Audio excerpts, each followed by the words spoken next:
Salam Rahayu, salam sejahtera, salam budaya. Assalamualaikum. Halo dulur, mudah-mudahan sehat selalu nggih, lancar selalu rezekinya dan selalu dalam perlindungan Tuhan Yang Maha Esa. Dulur, kali ini saya akan membahas mengenai mimpi yang sering menjadi nyata nggih. Barangkali panjenengan mengalaminya, monggo disimak. Wilujeng Rahayu, sugeng midhangetaken.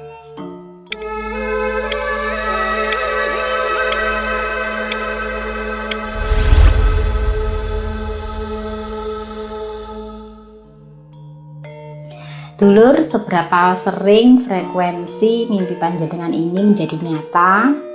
Misalkan malamnya mimpi, besoknya, lusanya, minggu depan atau bulan berikutnya menjadi nyata persis seperti mimpi, atau mimpi itu berupa simbol atau kode tertentu yang ternyata nanti di dunia nyata itu sama persis dengan simbol atau kode yang dilihat dalam mimpi. Atau mungkin panjenengan memimpikan orang lain tapi selalu tembus, sering sekali seperti itu. Nah, sebenarnya apa itu? Mimpi yang seperti itu dinamakan apa? Jadi dulur, di Jawa itu ada yang namanya mimpi Titiyoni, Gondoyoni, dan Puspotajem. Yang namanya mimpi Titiyoni itu mimpi yang karena pengaruh efek psikologis. Kadang atau setelah melihat sesuatu atau memikirkan sesuatu, nah itu masuk ke dalam mimpi. Istilahnya kembangi turu. Nah, step yang kedua ini mimpinya namanya Gondoyoni, dimana mimpi ini semi dulur, antara kembang tidur dan memang mengisyaratkan sesuatu ya. Nah, mimpi Gondoyoni itu biasanya kisaran pukul mendekati pukul 12 malam ya, sampai jam 2 atau 3 pagi. Dan kemudian mimpi yang sering menjadi nyata itu adalah mimpi Puspotajem, dimana waktunya itu paling sering ya, antara jam 12 itu sampai menjelang subuh. Di antara ketiga jenis mimpi ini dulur, yang paling tembus ini namanya mimpi Puspotajem. Nah, ini sering dikaitkan dengan hal-hal yang bersifat gaib atau pertanda tertentu, dan ini juga biasanya dikaitkan dengan yang bersifat spiritual atau juga yang supranatural ya, dimana mimpinya didatangi atau dimasuki oleh jin atau makhluk halus nggih, yang mana memberikan isyarat atau pesan atau peringatan, bahkan juga godaan. Paling banyak yang dialami orang-orang itu nggih dulur, kalau mimpinya itu Puspotajem, maka dalam mimpinya itu melihat sesuatu tanda-tanda yang aneh atau simbol-simbol yang tidak biasa, atau yang paling parahnya itu mengalami yang namanya ketindihan apa ya, sleep paralysis bahasa ilmiahnya. Nah, antara sadar dan tidak sadar rumangsane juga turu, rumangsane melek ya, tapi tidak bisa berbuat apa-apa, melihat dengan jelas di sekelilingnya ya. Tapi kalau kita bercerita, pasti yang diceritani tidak percaya, ndak tadi saya melihat kamu tidur, padahal secara jelas itu melihat antara sadar dan tidak sadar. Misalkan ada yang berjalan, anggota keluarga ada yang sedang makan atau melihat secara jelas, tetapi ini disyaratkan seperti orang yang tidur, dan ini tidak ada kaitannya dengan merogoh sukmo gitu lur. Jadi memang benar-benar bisa dialami semua orang. Nah, ini penyebabnya apa? Kadang kan ada orang yang karena pengaruh obat-obatan tertentu nggih. Jadi seperti obat bius itu rasanya itu antara sadar dan tidak sadar nggih. Orang-orang yang operasi gitu lur kadang mengalami yang namanya halusinasi, itu kan karena pengaruh obat.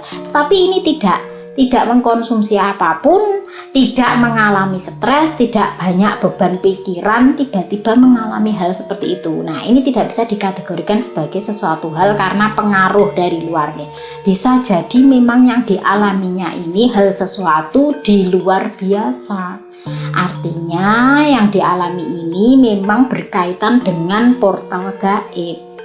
Tapi dulur, setiap pengalaman kok panjenengan ceritakan. Biasanya wong nek ndak percaya pasti dianggap sebagai sesuatu halusinasi. Makanya jangan mudah mengumbar cerita supaya orang itu tidak menganggap kejadian yang panjenengan alami itu sebagai sesuatu yang halusinasi. Nah, kalau panjenengan sering mengalami mimpi-mimpi seperti ini, nggih, dan panjenengan tidak sedang mengkonsumsi obat-obatan atau minuman tertentu dalam keadaan yang sadar penuh, nggih, tetapi kok sering mengalami ini ya. Mimpi yang seperti ini dalam kepercayaan spiritual Jawa ini ada artinya, nggih. Menandakan yang pertama, tanda dari alam gaib.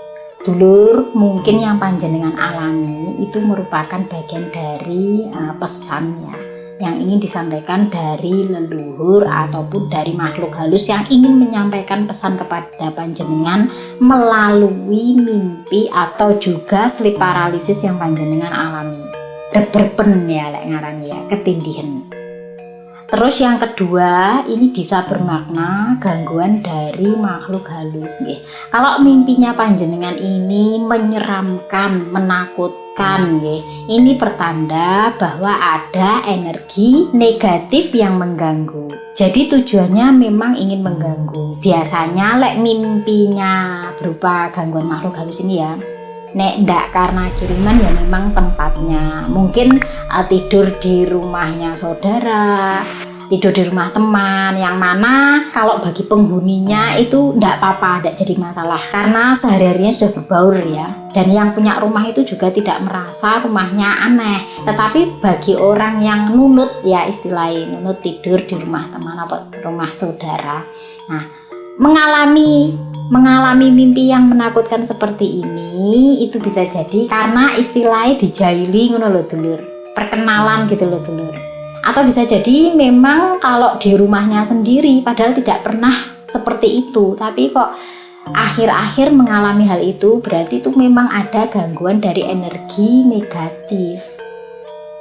Bisa jadi jin atau makhluk halus tersebut itu sobo, mampir dulur. Nah, mungkin karena di tempat panjenengan atau kamar panjenengan tinggi sobo kok penak, akhirnya ya untuk beberapa saat itu berada di tempat tersebut dan delalai kok usil, jadi ganggu penghuninya lewat mimpi atau setengah sadar, tidur setengah sadar.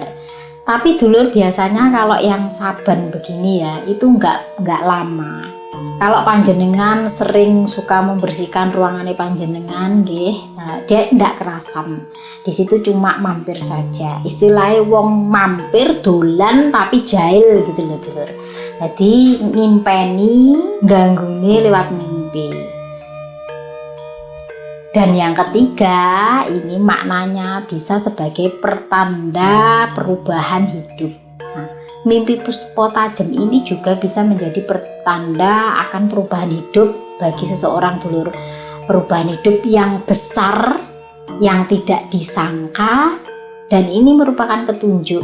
Mungkin dulur nggih, petunjuk tersebut adalah akan menemukan jodohnya yang mungkin selama ini diharapkan, atau mungkin perubahan nasib yang lebih baik ya, mendapatkan rezeki geden nggih, di mana kabar baik, usahanya tiba-tiba melejit, dapat kabar gembira, dapat pekerjaan dengan posisi yang bagus. Istilahnya kehidupannya ini menjadi lebih baik dari sebelumnya, melejit tinggi bagus. Nah, ini bisa jadi pertanda juga.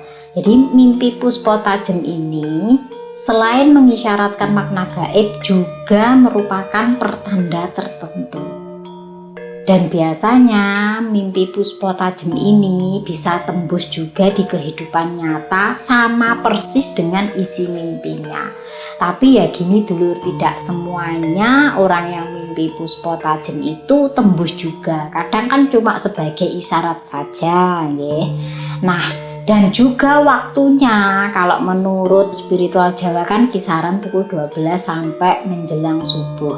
Tapi yo ndak kabeh. Ada juga yang puspo tajemnya mimpinya itu kadang tidur cuma sebentar, 10 menit saja. Dan itu kadang menjelang maghrib, Nah, mimpinya juga Puspa Tajem menjadi nyata. Jadi sebenarnya untuk waktu ini tidak mesti, tapi kan kebanyakan dulur portal gaibnya itu kisaran waktu tersebut. Nah, untuk mimpi Puspa Tajem ini juga nggih dulur, waktunya ada waktu-waktu tertentu di mana ini bersinggungan dengan kekuatan gaib nggih. Menurut kepercayaan Jawa demikian. Nah, waktu-waktu tertentu ini dipercaya memiliki energi supranatural yang kuat nggih. Ya, di antaranya nggih, waktu tengah malam itu tadi pukul 12 sampai menjelang subuh kisarannya enggak. Ya, ini disebut dengan waktu lindu geni dulur. Atau waktu ketika energi gaib lebih aktif. Dan seperti yang saya bilang, banyak orang mengalami mimpi aneh ya, atau ketindihan itu tadi ya di jam-jam ini. Walaupun sebenarnya setelah maghrib itu juga bisa mengalami hal ini, tetapi berbeda. Kalau waktunya maghrib itu waktu transisi di mana kekuatan energi gaib itu powernya kuat sekali. Tetapi saat waktu Puspa Tajem ini adalah waktu penguatannya. Istilahnya gini dulur, kita kalau jalan-jalan nggih antara pukul 4 sampai 5 sore menikmati senja kan indah. Banyak orang jalan-jalan nggih, nanti lanjut lagi setelah maghrib sampai pukul 8 malam gitu nggih. Tetapi bagi orang-orang yang suka begadang, orang yang suka menikmati malam itu akan lebih rame lagi nanti pukul 9 sampai pukul 12 malam. Sama kalau di dunia mereka itu rame-ramenya, aktif-aktifnya itu ya pukul 12 sampai menjelang subuh. Makanya segala aktivitas supranatural itu sering dilakukan pada jam-jam tersebut. Kejadian-kejadian yang tidak bisa dinalar itu juga sering pada jam-jam tersebut. Itu tadi untuk waktunya. Nah, untuk harinya itu ada juga hari tertentu di mana hari yang dianggap aktivitas yang penuh powerful bagi yang gaib dulur. Jadi waktunya itu nggih kalau di Jawa malam Jumat Kliwon, malam Jumat Legi dan juga Selasa Kliwon. 3 waktu ini dianggap sebagai waktu yang ramai atau waktu yang powerful bagi dimensi lain. Umpamane kita itu nggih dulur, rame-ramenya itu di malam Minggu nggih, terus malam-malam libur gitu nggih. Maka banyak orang yang menikmati jalan-jalan, aktivitas pada keluar rumahan. Ya sama, mereka juga begitu, ada hari-harinya. Di mana harinya itu seperti yang saya sebutkan itu. Kalau di kita malam Minggu dan juga hari-hari libur. Dan setiap daerah itu mungkin tidak sama dulur hari-harinya. Nah, kalau di Jawa itu 3 hari itu dianggap sebagai waktu yang sakral atau winyit. Apalagi bertepatan dengan sasi suro. Walaupun zaman sekarang itu sudah tambar, sudah seperti tidak ada apa-apa, tetapi kalau untuk tempat-tempat yang dianggap rakenean nggih, dina-dina kuwi mang pengaruh dulur. Bahkan nggak nunggu hari tersebut saja, hari biasa pun nggih, malam Jumat apapun itu, kalau memang tempatnya tempat mereka nggih, nek wayah sir nggoda ganggu ya tetap ganggu. Nah, mimpi Puspa Tajem yang muncul pada malam-malam tersebut nggih dulur, ya harinya itu dianggap sebagai pertanda yang kuat, yaitu ketika seseorang mengalami beban hidup yang berat. Contohnya sedang banyak pikiran karena stres, atau mungkin sedang mengalami sesuatu yang penting dalam hidupnya yang mungkin bikin kaget ya, bikin shock ya. Nah, mereka ini rentan mengalami mimpi yang aneh yang terasa nyata, seperti melihat simbol-simbol atau tanda-tanda tertentu. Karena ini juga pengaruh dari bagian beban yang dirasakannya. Dadi koyok tembus dulur. Tetapi bagi yang tidak memiliki beban pikiran apapun, nggih, hidupnya santai-santai saja, baik-baik saja, tidak sehat-sehat saja, nggih, segar bugar, tidak ada permasalahan apapun, kok mimpi seperti itu. Nah, itu bisa jadi memang ada pesan gaib yang dilewatkan dirinya sebagai perantara. Nah, ini sekedar pengalaman saya saja, nggih, dulur. Dulu tetangga saya itu tetangga baik ya. Sebelum meninggal itu sudah pernah cerita ke saya, cuma saya abaikan, nggih. Kemudian beliaunya ini meninggal, saya tidak tahu meninggalnya, tetapi saya didatangi dalam mimpi. Nah, dalam mimpi tersebut saya diberitahu kalau keponakannya ini yang baru lahir itu juga meninggal. Nah, karena saya posisinya tidak tahu ya kalau meninggal, tiba-tiba depan rumah saya ramai. Kemudian besoknya saya cerita ya sama keluarganya. Lah, untungnya keluarganya ini juga percaya. Ternyata apa yang ada dalam mimpi saya itu persis ceritanya ya, di mana keponakannya yang dilahirkan itu meninggal. Jadi setelah saya ceritakan, malamnya itu saudaranya melahirkan dan keponakannya tidak ada. Jadi persis dengan apa yang disampaikannya. Dan kemudian setelah itu keluarganya masih tanya saya lagi, ada pesan lagi kah? Mungkin pesan apa gitu untuk keluarganya. Ternyata tidak, cuma memberitahu itu saja. Ini sekedar contoh saja, nggih, dulur.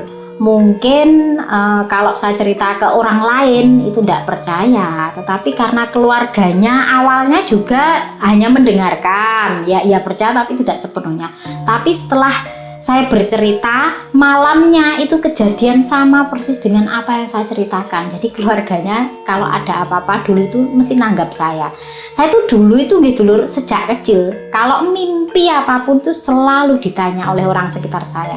Karena ada pernah dulu kan saya belum tahu dulur ya. Ditanya kamu mimpi apa? Saya pernah bermimpi secara detail saya ceritakan, orangnya itu nomboi dulur. Dapat banyak, semua mimpi saya itu masuk semuanya. Nah, setelah itu saya dikasih tahu besok-besok lagi kalau mimpi jangan cerita, mimpimu itu dijadikan judi. Setelah itu saya sudah tidak pernah mau menceritakan apa yang saya mimpikan. Nah, itu cuma sedikit cerita dari saya dulur, pengalaman saya yang dulu Kalau sekarang ini mimpi-mimpi saya itu tak pendam dewi. Saya tidak ingin menceritakan apapun tentang mimpi saya karena saya kasihan nanti kalau saya ceritakan mimpi saya yang sekiranya tidak baik, nanti orangnya jadi kepikiran, sedih. Makanya saya selalu memendam mimpi saya sendiri. Nah, pertanda kuatnya lagi nih dulur, bisa jadi ini sebagai pertanda ada energi negatif di sekitar kita. Contohnya, mungkin berada di tempat yang dianggap angker atau wingit, atau tempat tersebut memiliki aura mistis tertentu. Itu tadi seperti yang saya contohkan, mungkin nginep di rumah saudaranya ya, atau di rumah temannya, atau di mana gitu ya, yang mana mungkin orang lain tidak merasa, tetapi mungkin karena kitanya itu sensitif jadi tahu kok mimpinya begini ya, kok tidur di rumahnya ini begitu mimpi kok seperti nyata, dan itu terjadi tembus entah itu besoknya, entah itu minggu berikutnya, tapi sama persis dengan yang ada dalam mimpi. Nah, itu bisa jadi karena memang tempatnya. Nah, untuk itu kalau panjenengan sering ngalami mimpi puspa tajem, kalau itu berupa kode ya atau simbol-simbol tertentu yang intinya itu ngasih tahu panjenengan, maka gak perlu dicerita-ceritakan. Dadekno kuwi sebagai alat antisipasi untuk panjenengan, gawe slamete dewi panjenengan. Tetapi kalau mimpinya itu dirasa mengganggu, mengganggu psikologis panjenengan, baru panjenengan ceritakan hal itu kepada orang yang bisa dipercaya. Jangan mudah mengumbar cerita, apalagi mimpi. Pasti dintai dulur, eleh kembangnya turu ngapusi itu serasa tinggap. Padahal kadang mimpi itu bisa jadi beban psikologi seseorang kalau dibiarkan. Lah kalau mimpinya terus-terusan seperti itu kan ya mengganggu. Nah kalau nggak pengen diganggu oleh mimpi-mimpi yang seperti itu gitu lur, nah panjenengan sebelum tidur kuwi jok lali cuci kaki, itu yang utama nggih, cuci kaki terus buka baru berdoa. Nah berdoa tok tapi lek kakinya nggak kena air, nggak dicuci, engko panggah cek iso ngimpi, cek iso ketindihan. Apalagi wong sing gampang kenekan aliran setrume iki mudah terkena, wis sedilu temak wet ngono gampang ngimpi-ngimpi gladrah-gladrah iku gampang. Ning ngono ya enggak semua dulur orang mimpi puspa tajem menjadi nyata, itu enggak semua.